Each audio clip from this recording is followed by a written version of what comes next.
Hey guys, welcome to another episode of More Thoughts, where I talk a little bit more about the games I reviewed on Blistered Thumbs. So today we are going to take a look at Falcom and Xseed's Trails in the Sky, Legend of Heroes Trails in the Sky, and I actually wanted to get the premium edition because, well, actually it was a complete accident, to be honest. I pre-ordered it, and then when I went to GameStop, this was the edition I got, but I'm pretty happy with it. For an extra $10, you get the soundtrack, a map of the world, which on the other side's a poster, and also a little pin for the Bracers Guild, if you are into that kind of thing. So, Trails in the Sky, a couple things that I wanted to talk about from the review, and then just to go a little bit further into detail.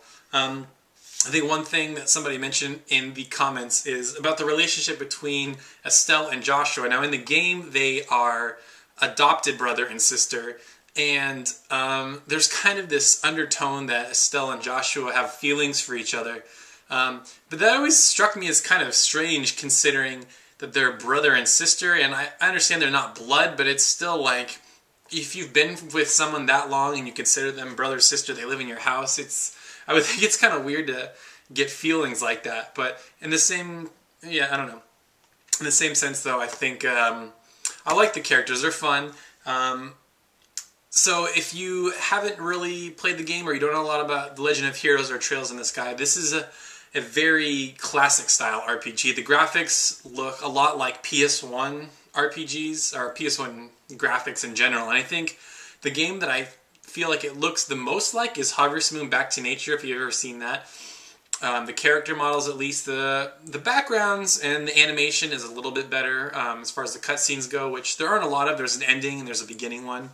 But this game really relies on the fact that you enjoy the story and enjoy the characters.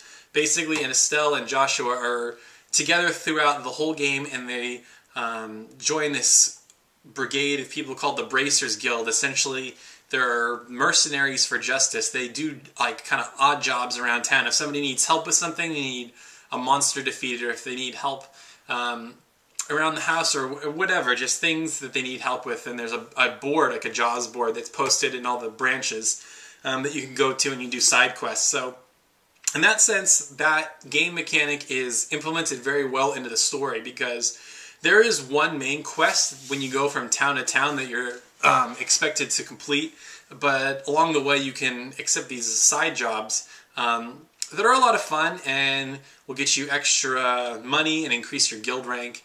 Some of them are kind of silly, like looking for lost cats or whatever, but a lot of them are cool. My favorite quests in particular are the ones where you're sort of doing like a treasure hunt, where there's like a lost item and you have to go to this place and go to that place and find different clues. You're almost like a detective in a way, which is really fun. And then there's simple ones where you're just trying to defeat a really big monster or whatever. But I like the music a lot in this game, actually. The game has really good music, great soundtrack. I'm popping in my car every now and again just to listen to. Very relaxing.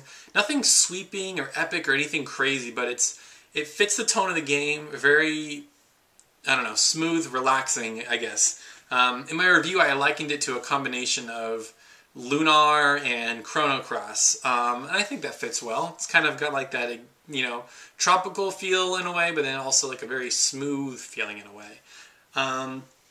But the battle system for this game is, I think, like Lunar more than anything else, where it's turn-based, but you have to be within a certain range to attack the enemies, and you can have up to 4 party members. So the party's members will go in and out from time to time. Sometimes you'll get a guy that's in there a good chunk of the game. Sometimes they go and then they come back.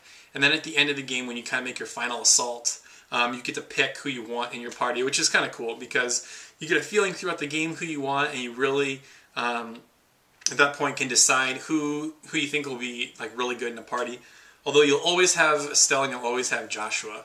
Now, I know a lot of people are probably going to be put off by the graphics, but honestly, like, I'm such a sucker for these, sort of generic, classic JRPGs. I absolutely love this game.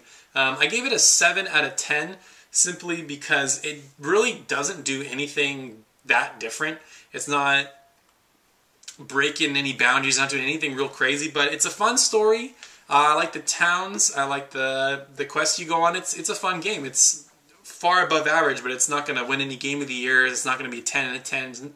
The graphics probably have a lot to do with that. And then also, one of the things that really bugged me about this game was the events. They're very hard to trigger. Sometimes you're expected, like, oh, why don't you just walk around, and then when you're done, you can come back. And so I would do this. I would walk around, and I would walk around, and I would walk around, and I just, the event just wouldn't trigger. And you have to go through a certain door in a very specific way. Like, sometimes I would go through a side door, and it wouldn't work. And then if you go through the main door, that's when the event triggers. And I guess I understand how that works, being a long-time fan of the RPG Maker series. Like, you have to set events in specific spots for them to trigger. But I don't know, it felt funny, and it was hard to trigger the event sometimes. And also, I put about 40 hours into this game. So if you're looking to get this game, you like JRPGs, especially considering there aren't a lot out right now for the PSP, I would definitely give this a try. It's also one of those games that they've all been released in Japan. There's like a trilogy. This is the beginning of a brand new trilogy. So there's going to be 2 other games that are based on these characters in this world. At least that's what I gather, because I found the covers to the games, and they all have Estelle and all the other characters that you come across in the game. So I would imagine that it's continuing that story, and the end of the game definitely leaves, it's definitely sequel bait, where it's leading you to believe that there's going to be another game, and the story's open. There's just going to be more to it. So I would be excited to see what happens next with Estelle and Joshua and all the different characters, and see what happens in this world. Yeah, definitely leave your comments and your thoughts on this game if you have or haven't played it yet. I'm definitely going to leave a link in the description with my written review if you want to get even in more details with the game. But yeah, I think people overall like this game. In the comments, there wasn't anything controversial. There wasn't a whole lot that I wanted to elaborate on, just kind of those events and why I gave the score that I did. So if you haven't checked it out, it's a pretty fun, traditional turn-based RPG. And next, I'm going to be reviewing Patapon 3, which, if I upload this and do it right, it should be up tomorrow, I believe it's the 28th, whatever, Friday. So yeah, look forward to that, and then I'll be doing another thing on Patapon 3. And then also I'm looking forward to doing like a kind of a summer playlist of games that I want to get through, and then I also want to hear your thoughts on that. So share your thoughts on this game if you have played it, and definitely go check out my review if you have not already. So yep, thanks again for tuning in, and we'll see you guys next time.